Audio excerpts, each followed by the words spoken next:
The four, Eric Ngeno, Munyori Buku, Dennis Itumbi and James Kinyua, may have been victims of their own making. Sources indicate they are responsible for a series of communication gaffes going back several months. The latest, however, is a spat between the New York Times and the president's communication team. A story published on the 26th of June titled "The Prosecutor and the President" by James Verini is the reason. The New York Times writer in his story alluded to an alleged relationship between the president and the outlawed Mungiki sect.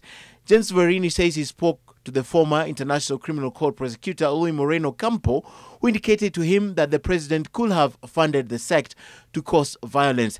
The story was dismissed by State House. A press release signed by PSCU claimed that the New York Times has continued, quote, its steady descent into murky, rancid morals of gutter press and has abandoned all pretense of journalistic decency in pursuit of the prosecutor's agenda, end of quote.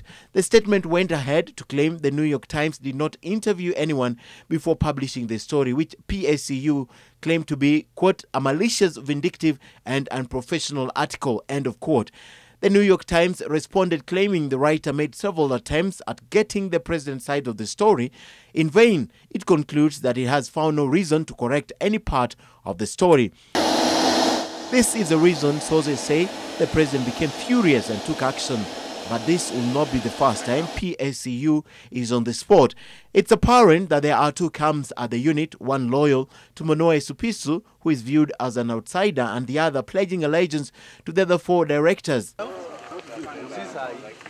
This has reportedly resulted into a unit that is ungovernable, and more often than not, the other directors have been seen to usurp Esupisu's powers. Some statements sent to the newsrooms do not pass through his hand, and at some point it became difficult to know who was speaking on behalf of the president. It is said the four may be redeployed anywhere within the country, but not back to the unit. This is the first attempt at streamlining the president's communication department ahead of the 2017 August election. Ken Mijungu, NTV.